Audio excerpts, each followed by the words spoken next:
Students, good morning. बेटा आप सभी का एक बार फिर से स्वागत है आपके अपने यूट्यूब चैनल सोशल एजुकेशन में। और आज हम कर रहे हैं 4th क्लास की परिवेश अध्ययन का पहला लेसन।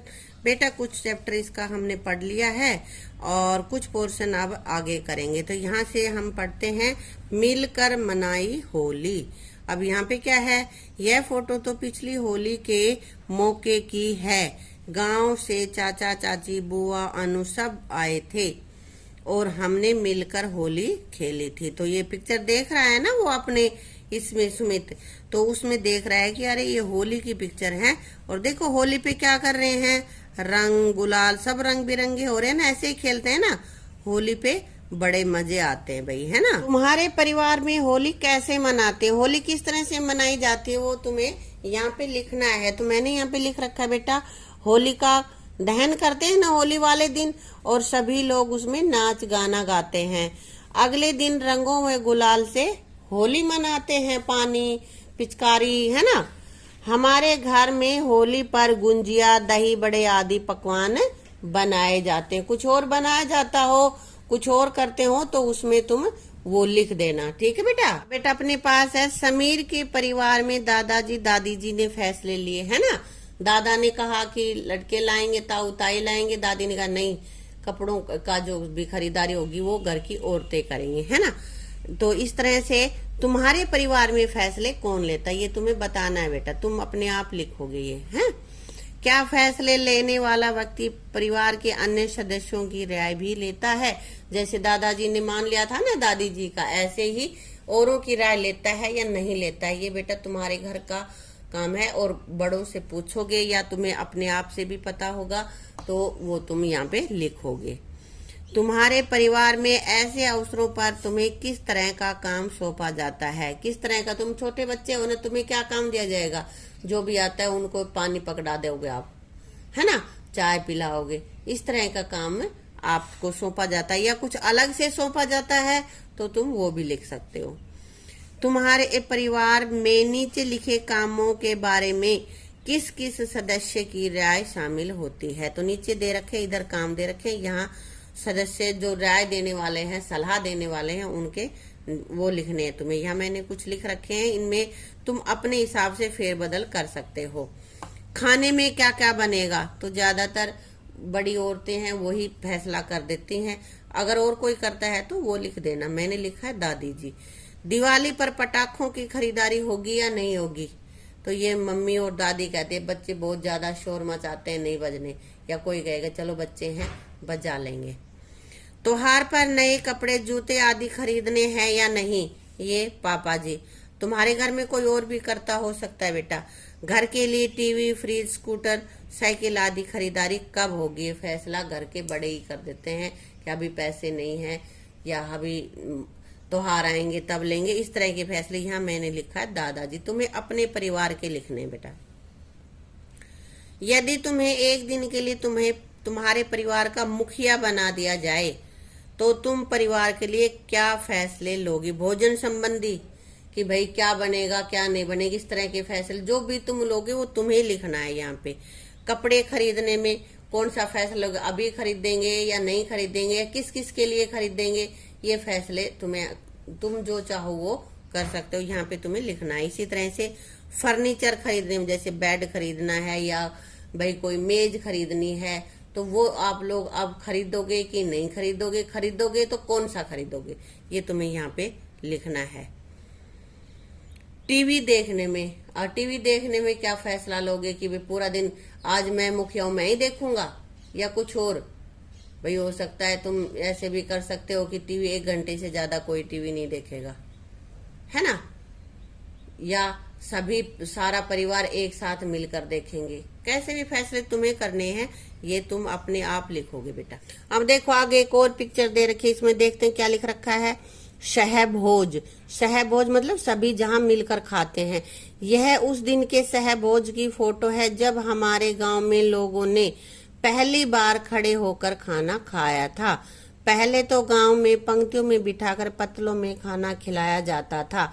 मिट्टी के बर्तन बनाने वाले बत्तो काकी के परिवार को भी खाने पर बुलाया गया था। पहले रिवाज थी कि जमीन पर बैठकर पतलों में खाना खाते थे। लेकिन ये उनके गांव की वो फोटो है जिसमें पहली बार सभी गांव वासियों ने खड़ा होकर खाना खाया था। आजकल तो लगभग बेटा सब जगह स्टैंडिंग ही होता है, खड़े वाला खाना ही होता है, खड़े खड़े खाना होता है ना, पहले नहीं होता था। तो अब यहाँ पे पता करना है, हमें लिखना है अपने दादा दादी या माता पिता से पता करो कि उनके समय में शादी में किस तरह का भोजन बनाया जाता था। तो दादा दादी के समय में तो शायद चावल बूरा वगैरह होंगे, या भाई कुछ और भी हो सकता है। यहाँ मैंने लिखे लड्डू, सब्जी, पूरी, रायता वगैरह चीजें होती है। आजकल के जो फास्ट फूड होते हैं यो उसमें नहीं होते थे, जैसे आजकल लगा लेते हैं ना अलग अलग स्टॉल, भाई आइसक्रीम का भी, या फिर भाई अपने चाउमीन, बर्गर वगैरह, वो नहीं होते थे उस समय। भोजन किस प्रकार परोसा जाता था? उस समय खड़ा खाना खाया जाता था पतलों में, तो जमीन पर बैठकर पतलों में खाना परोसा जाता था। ये तुम्हें अपने बड़ों से पूछ कर लिखने हैं, अगर किसी में फेरबदल करना है तो कर सकते हो। क्या तुम किसी ऐसे सामूहिक भोजन में शामिल हुए हो जहां पंक्तियों में बिठाकर खाना खिलाया जाता है? हाँ हाँ भाई, तो यहाँ पे देखो पंक्तियों में बिठाकर, आजकल तो ज्यादातर खड़ा खाना खाया जाता है ना। अगर तुम किसी इसमें शामिल हुए हो तो यहाँ पे लिख देना बेटा। लगभग आज भी भंडारे वगैरह जहाँ भी होते हैं तो उनमें बिठाकर ही खाया जाता है। अगर शामिल हुए हो तो यहाँ पे लिख देना, और ये अपने साथियों से पूछना कि भाई वो शामिल हुए थे या नहीं। अब बेटा यहाँ पे है अपने परिवार के बारे में कुछ पंक्तियां लिखो, कि परिवार के बारे में हमें कुछ बताना है, कहाँ पे रहते हैं, कौन कौन रहता है, इस तरह से। तो देखो, मेरा परिवार रेवाड़ी हरियाणा में रहता है। कौन सी जगह पे रहता है ये बताना है, तो मैंने यहाँ बता दिया है। मेरा परिवार एक खुशहाल परिवार है। मेरे परिवार में मेरे दादाजी, दादी जी, मम्मी, पापा, मेरी बहन और मैं सभी मिलजुल कर रहते हैं। घर के सारे काम सभी सदस्य मिलजुल कर करते हैं। मुझे मेरे परिवार से बहुत प्यार है। बेटा हमें यही लिखना है कि हम कहाँ पे रह रहे हैं, कौन कौन रह रहे हैं और कौन कैसे काम करता है।